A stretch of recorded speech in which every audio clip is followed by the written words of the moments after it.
What's going on, everyone? Jeremy here from The Quartering, and of course, Advil, the pain reliever, when you're hungover, or maybe you get a little sore back, or, you're overweight and 40 going on 41, and you thought running with your dog on an agility course was a great idea, and then you fell and hurt your knee, but you don't want to tell your wife about it because they'll make fun of you for being old. That stuff that you take, right? Well, apparently now it's gone woke, because why wouldn't it? It's now launched a campaign to achieve what they call pain equity. Apparently, you can't get Advil. What? I wish I could understand how this stuff happens. I mean, I half expect to see an LGBTQ version of Advil this coming up June, rainbow Advil, so it looks like Skittles, all this kind of stuff, because we absolutely need it. All these companies doing this stuff, by the way, is exactly why I started Coffee Brand Coffee. You guys all know that. You're like, what? What? Jeremy has a coffee company? Yes, I do. And we're not just some dropship outlet. We handle everything from roasting to fulfilling to customer service, all our own staff right here in the US of A. And I just launched a new buyers club, Jeremy's Club, totally free to enter, by the way. This is a way for us to give back to all of our customers. It's called Jeremy's Club, and you can join it by going on the site, click the button. It's really easy. It's just like Kohl's Cash or anything like that. But you get 1,600 points just for signing up. So if you're a customer, an existing customer, or you're thinking about trying us out, get the points. Sign up, get the points. You can spend it on all the products on our website. Also, if you're looking for a suggestion, we have just improved our Roaster's Choice program. It is our monthly coffee subscription club. It's a different ultra small batch coffee every month. 50% off your first month. Give it a try. And everybody that signs up in March gets our cool Founders coin and a signed thank you letter from me, an actual signature, not a photocopied one. I hand signed them all. So try out our Roaster's Choice program. I think you're really, really going to like it. Now let's get to how Advil got woke. Here's the video ad, and we're going to take a look at the website associated. Believe me when I say I'm in pain. In a study. Believe me when I say hold on. I'm in pain. In an Advil study, 74% of Black people said there is bias in how pain is diagnosed and treated. Literally what? Go buy Advil and take it. There is no diagnoses needed. Are you sore? Because when I'm sore, I just go to the cabinet. Now I'll have to find a generic Advil, which won't be hard to do. It's so easy to replace these companies. Like, there's generic Advil, just buy that. Yeah, you don't need the name brand. It's all the same. It has to be exactly the same. That's the beauty of generics. 74%? What? How would they even know how white people are treated or Asian people? How would they know there is a bias? What? How would you even know? And then they have 3 in 4 Black people suffering from pain believe there is a bias from how pain is treated. Believe it. There's no evidence. This is absurd. Now there's just no evidence. Now we're not even going to... Have you signed up for Jeremy's Coffee Club yet? I'm going to leave a link in the description. Make sure you get that. There's no evidence. And then they spent all this money to launch an entire website called BelieveMyPain.com. What? In a recent study, Advil surveyed 2,000 Americans about what their experiences were when seeking pain care and treatment. Bro, you sell Advil. You don't have to see a doctor to get Advil. You can just go to the store. They sell it at the truck stop. Right next to those stay awake forever, but it's totally not speed, but it is stuff. You can go buy Advil literally anywhere. You can get Advil in more places than you can get ammo. Anywhere you can buy TP, you can buy Advil. You don't need a doctor. 74% of people said there was bias. What? What bias? Then 53% of black people suffering from pain said they didn't go back for treatment after their negative experience.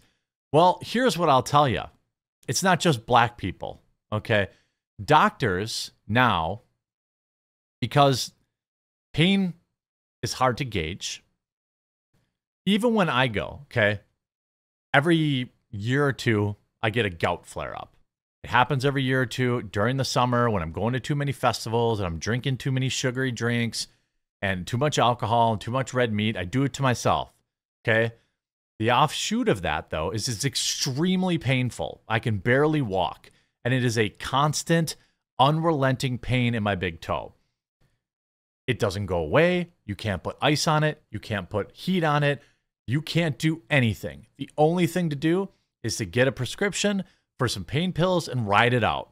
Now, there's other stuff you can get, I think indomethacin or something, and then there's some other quick thing they give you, a couple tabs to run it out. But even that takes a day or two, sometimes 3 or 4 to even clear up.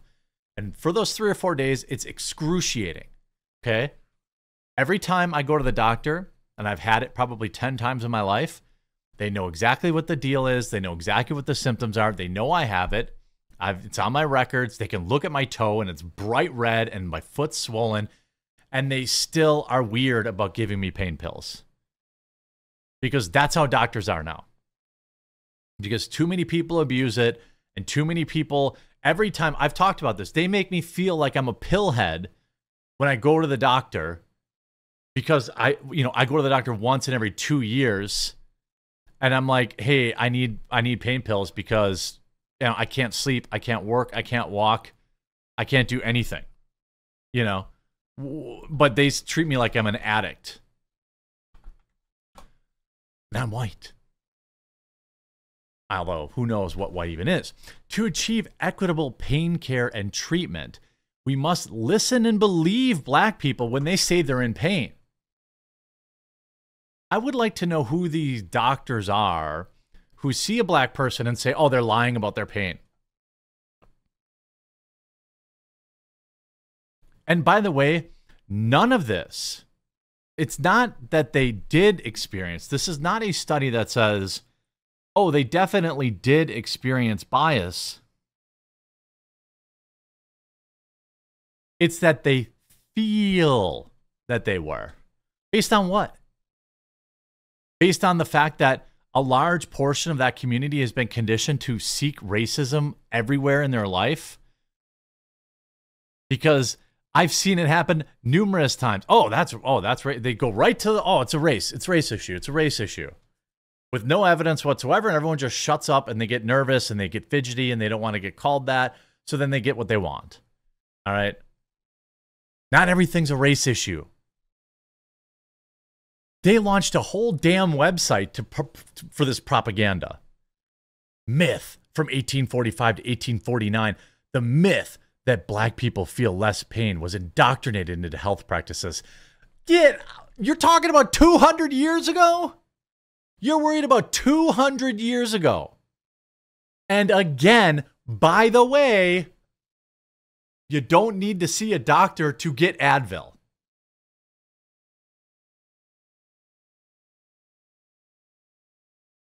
You're talking about the Tuskegee experiments? It's Advil. You take it when you're hungover and you're a little sore.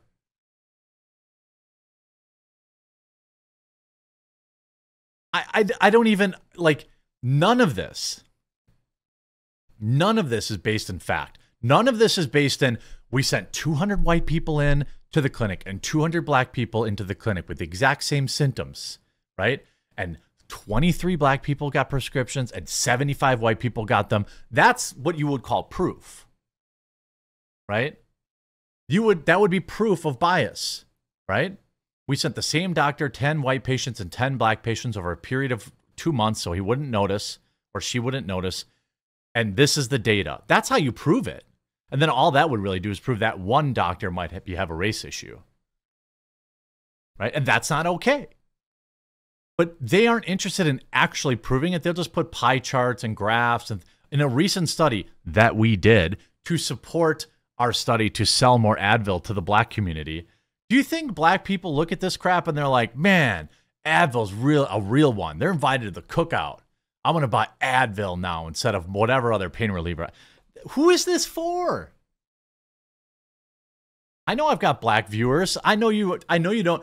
I know I have at least 9 black viewers. Okay. I know damn well you don't look at this and think, wow, Advil's got my back.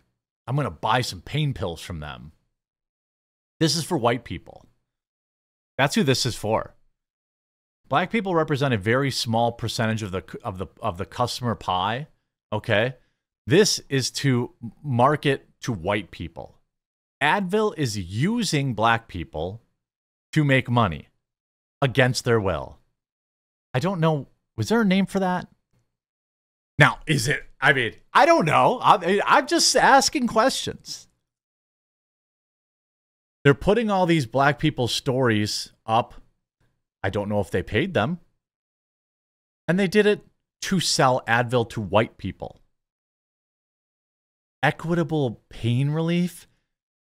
Well, it looks like another perfect opportunity to install the Veebs app, code 4444, when you, if you made it this far and you don't have Veebs on your phone yet, download it.